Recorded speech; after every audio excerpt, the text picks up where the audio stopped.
welcome back to my channel, Don't Mind Me. My name's Diana. Today I want to read you a story called The Aegean Archipelago.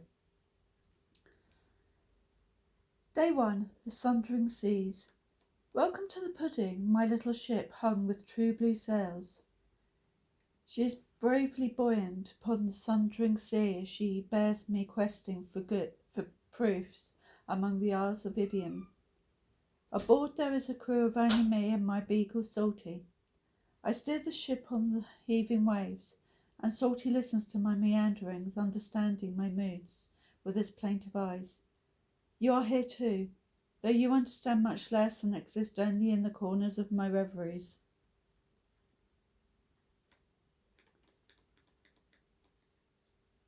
I am charting these waters and the isles they swaddle.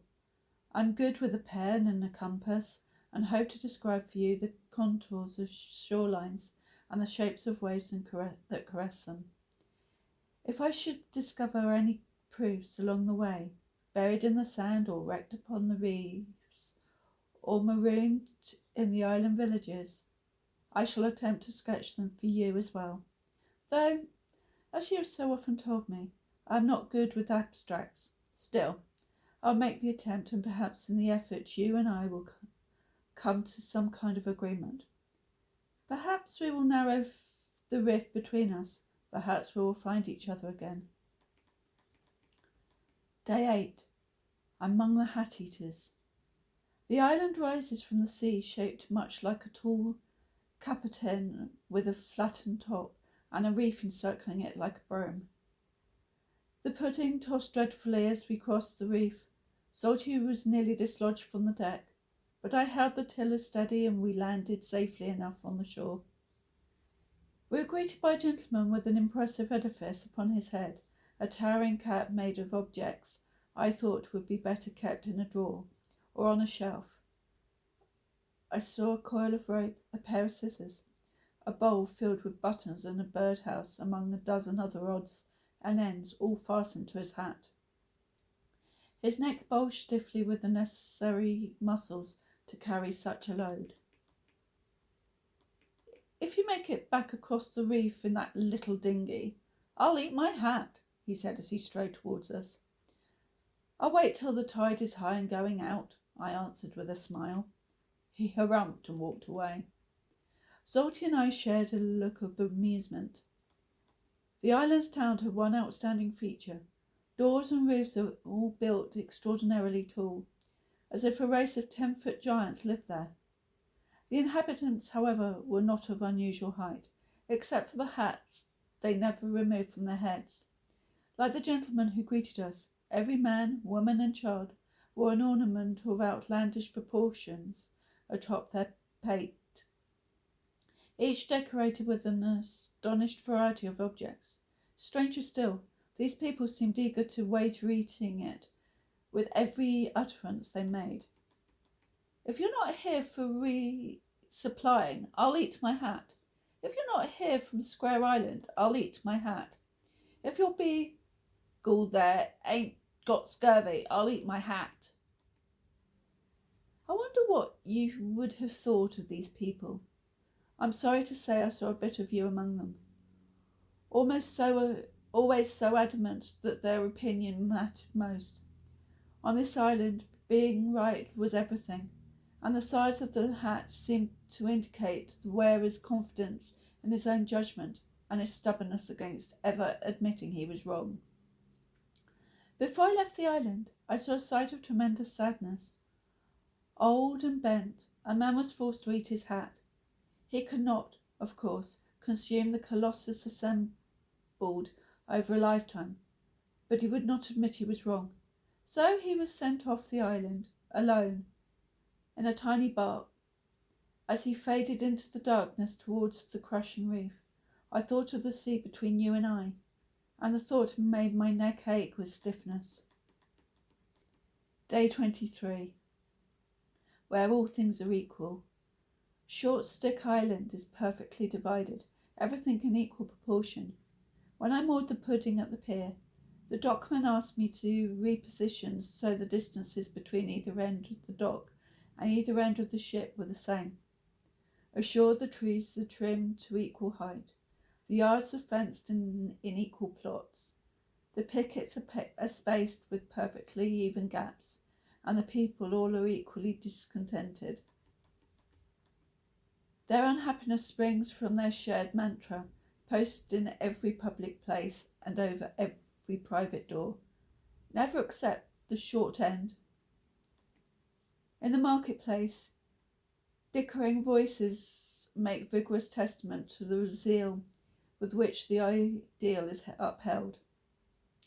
At every stall, proprietors and customers argue their side of the bargain is less equal, and at the closing of every deal, both sides are displeased.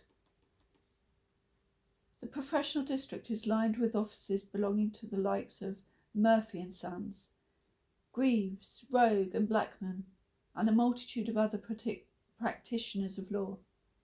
The thriving economy of litigiousness promises their clients the long end, and judging by the marble facades and polished gold knockers, the owners of these offices frequently hold that part of the stick themselves. As Salty and I took our repast, I saw a small man and a large woman whose condition made me wonder. The innkeeper brought identical portions of stew, set before them in identical bowls. The thin man reached over his spoon and took a scoop from the woman's dish. "Everyone knows we men use up our victuals faster. It's only fair," he said, depositing the scoop in his own bowl. The woman reached out her spoon and took a double portion back. "I'm twice your size," she said. "It's only fair." The man reclaimed his scoop and took another from her bowl. "I hauled 2 cords of firewood this morning. It's only fair." The woman's face grew red. "I've done laundry for most of the town today. It's only fair." She dumped half his bowl into her own. "I thatched the roof just yesterday. I birthed your children. I worked my fingers to the bone." The stew flew back and forth across the table. Neither man nor woman ate their fill. Finally, both stomped out to find a lawyer to help them argue their case. I looked down at Salty, who was licking the last from his bowl. "Here," I said, "have some of mine." The innkeeper then asked me to leave, declaring with disgust that short-enders weren't allowed in his establishment. As I walked down the docks, I thought of you, your eyes that flash when you are angry and your tears that you try to hide. I wonder if there's truly such a thing as fairness. If there is, I suspect now it isn't worth at all what I thought it was. Day 67. Twisters and Turners. Though Plotter's Island is quite small, it has 2 villages, one on either side. An easy walk's distance, the residents of each intermingling every day as they go about their business, and I have never seen such friendly greetings and doffing of hats and "pleased to see yous" among any bunch of neighbours. At evening time, however, they separate. Twisters brood together in little cliques in one town. Turners seat themselves pensively at tables in the other. Salty and I sought company among the Twisters. We found them most accommodating during the day, offering help to strangers and exclaiming how fortunate they were to have visitors to their humble land. After sunset, the mood turned different. I tried to join a group of conversationalists, but my presence dampened the dialogue, and I saw sidelong looks that made me feel I wasn't welcome. So I sat with Salty some way off and listened to snatches on the wind. Nowhere have I ever heard such unabashed gossip. "The stranger, what have you heard about him? He's running from the law. Killed a man on Square Island." I looked aghast at Salty and rose to my feet to correct this falsehood. Salty cocked his head and whined that I should wait. "Oh, posh! Don't be so gruesome. He's only a politician, scandal, corruption, and all of that, but he never killed a soul." "That's much worse in my opinion. A good wholesome murder in fit of passion is better than tax embezzling." "I heard he's done both." I couldn't help but snort at such outrageous accusations. The huddled group of twisters glanced furtively in my direction and shuffled away with lowered voices. Salty and I walked briskly to the Turner's side. I took an open seat at a table where half a dozen others furrowed their brows and stroked their chins. The table was shaped exactly like the island, and wooden carved figurines stood across its surface. "What's the game?" I asked. "Game?" grunted the moustache next to me. "This is no game here, my man. This is just desserts." He lifted a push stick and used it to shuffle a group of figurines across the board. "Are those twisters?" I wondered, looking at the pieces. "Aye, they are. They're the ones that told that tale about me and Mrs. Brinkman's cabbage patch. I don't even like cabbages, but I'm plotting something real good here." He scratched his chin, then pushed another piece across the board and chuckled darkly. "They'll never see this coming. They fabricated the most horrible things about me. Those twisters did," I said. "That's what they do," a grey-haired lady across the table muttered. "Always suspicious. Imagine the worst. But we got them beat here. We turn it all right back on them." "Well, I can see how that would be quite satisfying," I chirped. "I'd like to repay them for their unkind thoughts myself. Have you got an extra push stick around?" Salty whined from down between my feet. His sad brown eyes reminded me of you, and suddenly this game felt too familiar. I scuffed the sand as I walked back to my ship. Twists and turns, thickening plots. I have trouble now remembering where it even started between us and how it ever got this far. I hope you think of me, wherever you are, however far across the sea. I'm thinking of you, and I promise all my plans are different now. Day 108. The simple things. I could see the tall spires of Harley Island long before I reached its shores. It's a marvel of spiralling towers and crystal palaces, soaring in the sky and sparkling in the sun. The docks are of floating metal that lifts and falls with the tide, and everywhere I look there is another invention. A wonder of ingenuity crafted with exquisite skill I cannot comprehend. I would have asked how they were made, but I could not find a single moving creature. The streets were dark, cobwebs filled the unlit lamps atop their posts, and silence alone enjoyed the many miracles. At the edge of the town, on a humble porch that did not match the surrounding grandeur, I met the only living soul upon the island. He was old and frail, and his chin drooped against his chest as he rocked gently in his chair. "Your town here is magnificent," I called loudly so he would hear. "Eh? You like it? Gabby and I, we built it ourselves, you know." He rested a hand on the empty rocker next to him. "Just two of you?" "Eh? Well, yes, just two of us. We're geniuses, you know. She's a surgeon and a scientist with a mind for detail that never met a problem it couldn't solve. Me? I'm an engineer, best there ever was. Together, we did all of this ourselves." He patted the arm of the empty rocker. "You must be proud." "I suppose."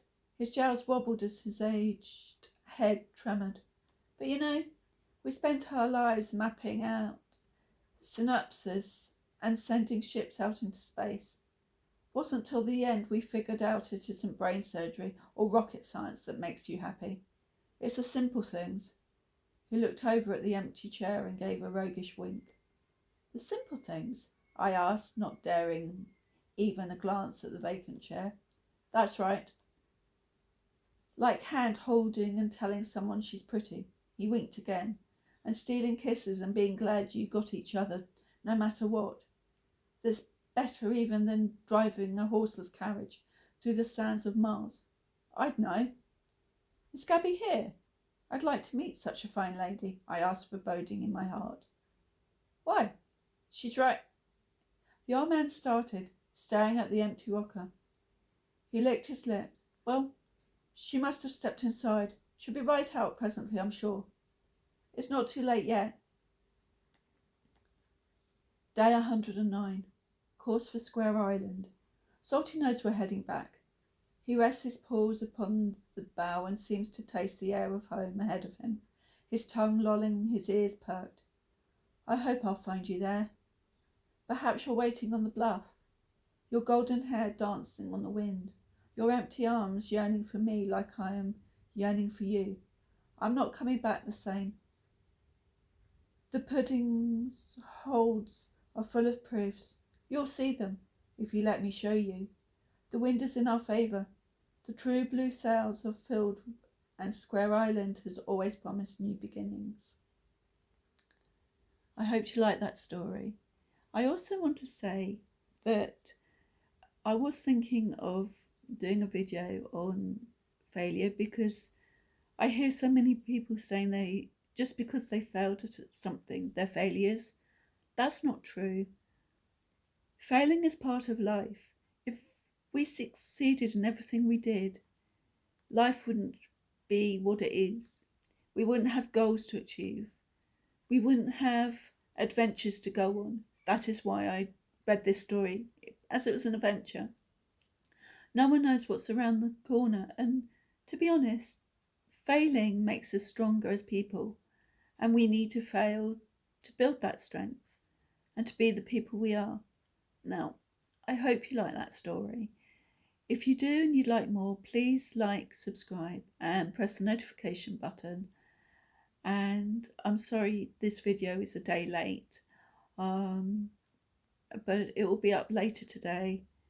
And I thank you all for watching and hopefully see you next week. Bye.